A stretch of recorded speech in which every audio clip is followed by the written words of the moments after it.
You know, this mistake destroyed his life in just 5 years.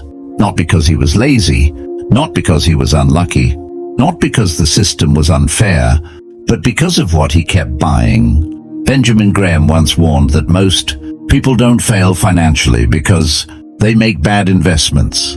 They fail because they never learn how to think about money, and once poor thinking becomes a habit, it quietly compounds, just like interest, but in the wrong direction. I want you to imagine this. A man in his early 30s, decent job, stable income, nothing extraordinary but nothing terrible either.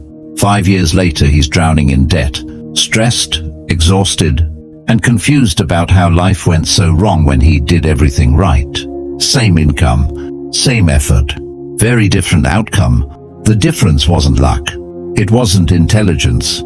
It was consumption. 99% of people fail financially because of habits they defend instead of question. Benjamin Graham lived through economic collapse, war, booms, and crashes. He saw fortunes built quietly and destroyed loudly. And his greatest lesson was brutally simple. Wealth is not built by what you earn. It's built by what you refuse to waste. Most people never hear this part. Walk into any big retail store in America, the UK, or Canada, and you'll notice a painful pattern. The people under the most financial pressure are often buying the very things that keep them stuck. Not because they're stupid, but because no one ever taught them how these purchases silently work against them. This isn't about shame. This is about awareness. Graham believed money should be treated like an employee. Every dollar has a job. Either it works for your future, or it works against it. And here's the uncomfortable truth. Many everyday purchases don't just cost money. They steal time, opportunity, and peace of mind. Let me take you back for a moment. Benjamin Graham grew up during a time when money was scarce and survival depended on discipline. His mindset wasn't shaped by luxury, but by restraint. He learned early that wealth is not about appearing rich. It's about remaining solvent when others collapse. He used to say that the investor's worst enemy is not the market, it's himself. And that applies far beyond stocks. Because before you ever invest in the market, you invest in habits. The first habit that quietly destroys wealth is buying things to signal success instead of build it. In modern society, appearance has become more important than stability. People feel pressure to look successful long before they actually are. Cars, gadgets, clothes, subscriptions, all marketed as rewards for working hard. But Graham warned against confusing rewards with traps. One of the most dangerous financial decisions people make early in life is locking themselves into expensive commitments that produce no income and rapidly lose value. These decisions don't feel dangerous because the payments feel manageable. That's the illusion. A small monthly payment can hide a massive long-term cost. Wealthy thinking asks a different question. Not, can I afford this today? But what does this cost me over time? Most people never calculate the future value of their spending. They see dollars leaving their account, but they don't see the years of potential growth leaving with it. That's how wealth is lost invisibly. Graham believed that money wasted early is money enslaved later. Every unnecessary obligation reduces freedom. Every impulsive purchase adds weight. And here's the twist most people miss. You don't need to make more money to become wealthy. You need to stop leaking it. One leak doesn't sink a ship. Many small leaks do. Another habit Graham quietly criticized was the obsession with speed. The desire to get rich quickly instead of safely.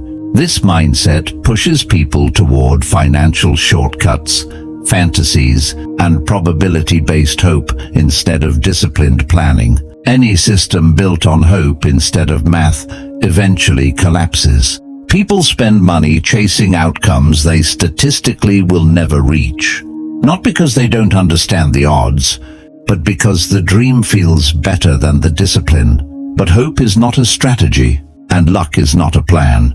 Graham's philosophy was painfully boring to most. People slow, conservative, patient, and that's exactly why it worked. He understood that money grows best when left alone, protected from emotional decisions and unnecessary risks.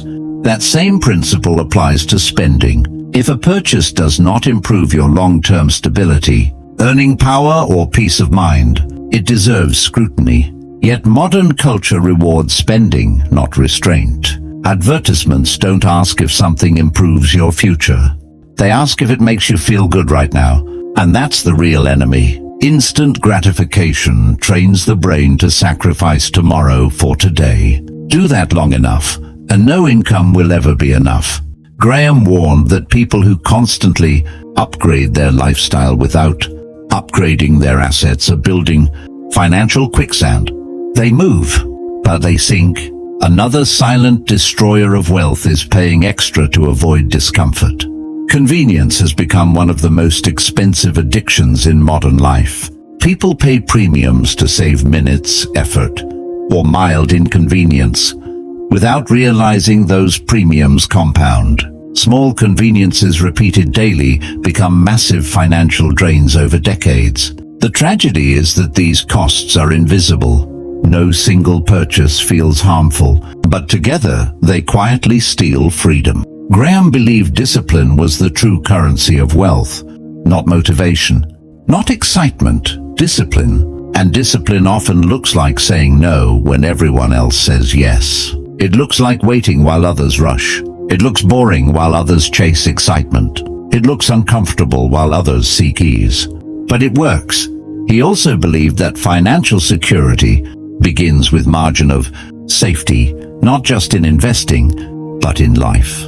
That means avoiding commitments that leave no room for error, avoiding decisions that assume everything will go right, because life rarely does. Many people live one unexpected bill away from disaster, not because they earn too little, but because they've already spent tomorrow's money today, and once tomorrow arrives, there's nothing left. This is how people become trapped without realizing when it started. Graham warned that financial stress is rarely sudden. It's gradual, quiet, polite. It knocks softly for years before kicking the door down, and by the time people notice, they're already exhausted. But here's the good news. Awareness breaks the cycle. The moment you start questioning purchases instead of justifying them, power shifts back to you. The moment you delay gratification, even slightly, momentum changes. Wealth doesn't require perfection, it requires direction. Graham didn't believe in dramatic transformations. He believed in consistent decisions repeated over time. That's why his ideas outlived him. And that's why this message matters. Because the goal isn't to look rich, it's to become unshakable. And that starts by recognizing the habits that quietly sabotage your future before they become permanent. Most people won't change after hearing this. They'll nod, agree, and continue as before. But a few will pause, reflect, adjust. And those few will look back years from now and realize this was the moment everything shifted. Not because they earned more, but because they stopped wasting what they already had. Most people never notice the exact moment. Their financial future slips out of their hands. It doesn't happen during a crisis. It doesn't happen when the bank account hits zero. It happens much earlier, during normal days, normal purchases, normal routines. Benjamin Graham understood this better than almost anyone. He watched intelligent, hard-working people destroy themselves financially, not through one big mistake, but through a series of small, socially accepted decisions. Decisions that felt harmless, even responsible. One of Graham's strongest beliefs was that money lost to emotion is far more dangerous than money lost to error, because emotional losses repeat themselves. People don't overspend because they don't know better. They overspend because spending has become emotional therapy. Stress relief, reward, identity, and modern systems are built to exploit that. Everywhere you look, you're encouraged to upgrade, replace, renew, subscribe, insure, and finance. The language is friendly, The payments are small. The danger is hidden. Graham warned that when people focus on monthly payments instead of total cost, they surrender control. A low payment feels safe, but it often masks years of obligation. Years where your future income is already promised to the past. That's how people become busy but never free. Another pattern Graham noticed was how fear is monetized. Fear of missing out. Fear of inconvenience. Fear of being unprepared. Entire industries profit by selling protection against unlikely events, while quietly draining certainty from your finances. The irony is brutal. People insure minor risks obsessively, while remaining completely exposed to the risks that actually matter. They protect objects but neglect income. They protect gadgets but ignore time. Graham believed true financial intelligence meant understanding probability, not reacting to anxiety, paying repeatedly for peace of mind that statistics don't justify is not safety, and it's insecurity dressed up as responsibility. And insecurity is expensive. Then there's entertainment, the modern escape valve.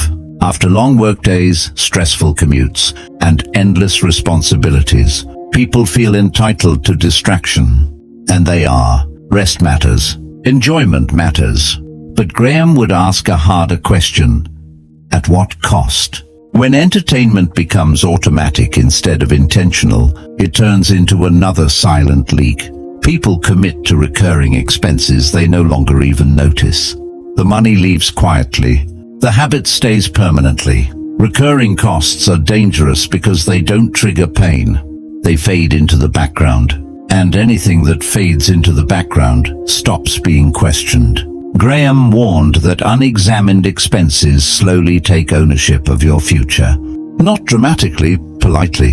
The real tragedy isn't that people spend money on enjoyment. It's that they do it without limits, without awareness, and without understanding what they're trading away. Every dollar spent on short-term comfort is a dollar that won't be there during long-term pressure. And pressure always comes. Health issues, job loss, family emergencies, economic downturns. Graham lived through them all. He knew stability wasn't optional, it was survival. That's why he emphasized preparation over pleasure. Another destructive habit Graham observed was convenience-driven consumption. Paying extra to avoid effort feels logical in isolation. But repeated daily, it becomes financial quicksand. Convenience purchases don't feel like luxuries. They feel practical, necessary, earned.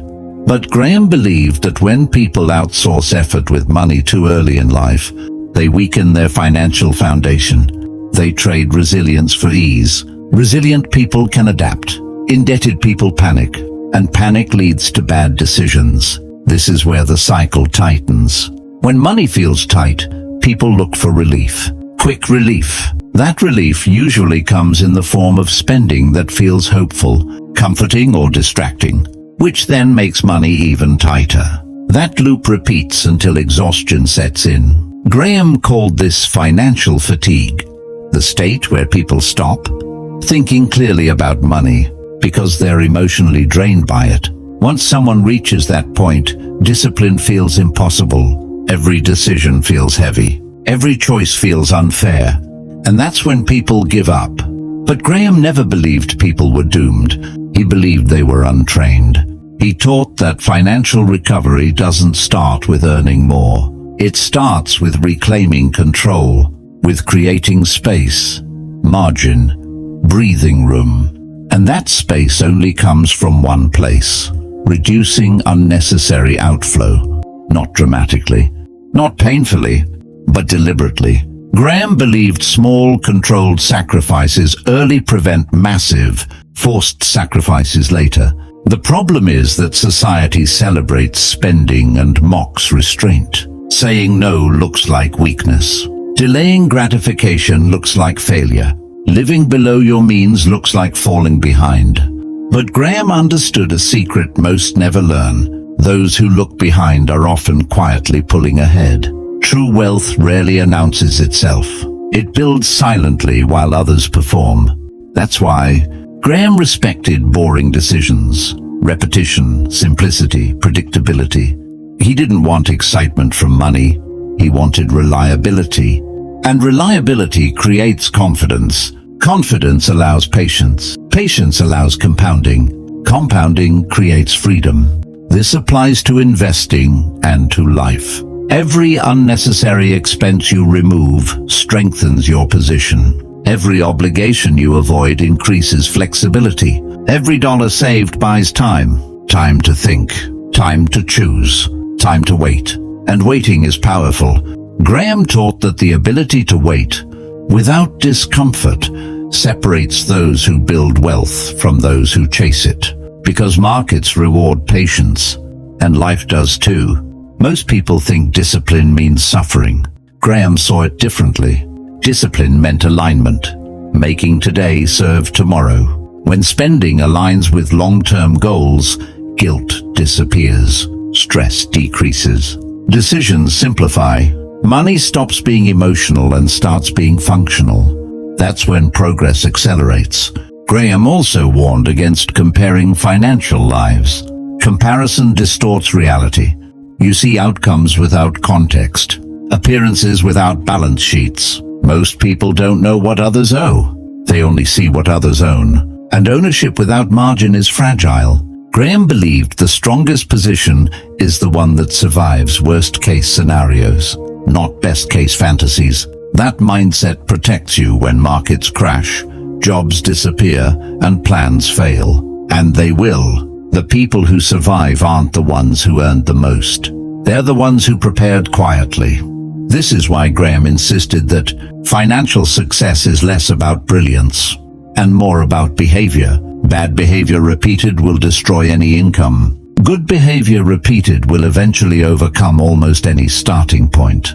This is where the shift happens. When you stop asking, "What can I buy?" and start asking, "What does this buy me?"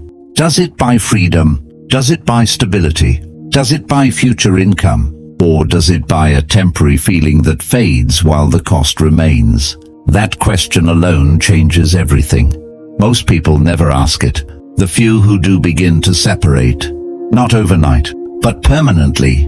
Because once you see money clearly, you can't unsee it. And that clarity is dangerous to systems built on your distraction. But it's liberating, and to you. And in the final stretch, Graham's most important warning comes into focus. The one almost no one listens to, the one that determines who stays trapped and who quietly escapes. That's where everything comes together, and that's what comes next. Graham's final warning was the one most people ignored, because it didn't feel urgent. He warned that the greatest financial risk is not loss, but complacency. People assume that because nothing has gone wrong yet, nothing will. They assume tomorrow will look like today. They assume income is stable, health is permanent, and opportunity will always be available. Graham knew better. He watched strong markets collapse. He watched safe jobs vanish. He watched confident investors panic. And he saw that the people who survived were not the most optimistic, they were the most prepared. Preparation is quiet. Complacency is comfortable. That's why complacency wins so often. Most people drift financially. They don't steer. They react. They adjust after damage instead of preventing it. And over time, that drift carries them far from where they intended to be. Graham believed drifting was the enemy of wealth. You don't drift into stability. You don't drift into freedom. You don't drift into security. You drift into dependency. Dependency on income. Dependency on credit. Dependency on circumstances you don't control. The moment your lifestyle requires everything to go right, you're already at risk. Graham taught that true security comes from optional living, the ability to say no. No to bad jobs, no to bad terms, no to bad timing. But optional living requires margin, and margin only comes from discipline applied long before it's needed. This is where most people fail. They wait for motivation. They wait for a raise. They wait for a better year. Graham warned that waiting is the most expensive strategy of all, because time is the one asset you can never replace. Every year spent leaking money is a year of compounding you'll never recover. Every delayed decision costs exponentially more later. This is why he emphasized starting small, but starting now. You don't need dramatic change. You need consistent direction. Graham believed progress should feel almost boring, quiet, uneventful. That's how you know it's sustainable. The moment financial change feels exciting, it's probably risky. Stability doesn't shout, wealth whispers. This is also why Graham distrusted trends. What's popular is rarely safe. What's celebrated is rarely repeatable. What's easy is rarely durable. He built his philosophy on principles that survived decades because they ignored noise. And noise is everywhere today. Endless advice, endless opinions, endless promises of shortcuts. But Graham's message cuts through all of it. Control what you can control. You can't control markets. You can't control economies. You can't control luck. But you can control behavior. You can control spending. You can control patience. You can control consistency. Those controls compound faster than talent ever will. Graham believed the purpose of money was not pleasure. It was protection. Protection from fear. Protection from urgency. Protection from bad decisions made under pressure. When money fulfills that purpose, everything changes. Stress reduces. Choices expand. Confidence grows. This is when people stop chasing and start selecting. That's the turning point. Most people think wealth changes behavior. Graham taught that behavior creates wealth. Once your behavior aligns with long-term thinking, outcomes follow naturally. That's why his advice still works. The final step is simple, but uncomfortable. You must decide to disappoint your present self to protect your future self. That means saying no when you could say yes, waiting when you could act, saving when you could spend, and doing it without applause. No one celebrates restraint. No one praises discipline. No one notices patience. But the results notice you. Years from now, when emergencies don't scare you, when opportunities don't pressure you, when decisions feel calm instead of desperate, you'll understand. The people who win financially aren't extraordinary. They're intentional. They don't spend to feel better. They don't buy to feel successful. They don't consume to escape. They build quietly. They wait patiently. They protect margin ruthlessly. And over time they separate. Not loudly, not visibly, but permanently. Benjamin Graham didn't promise riches. He promised survival, stability, and dignity. And those who followed his principles often found wealth as a side effect. Not because they chased it, but because they stopped sabotaging it. This is the real warning.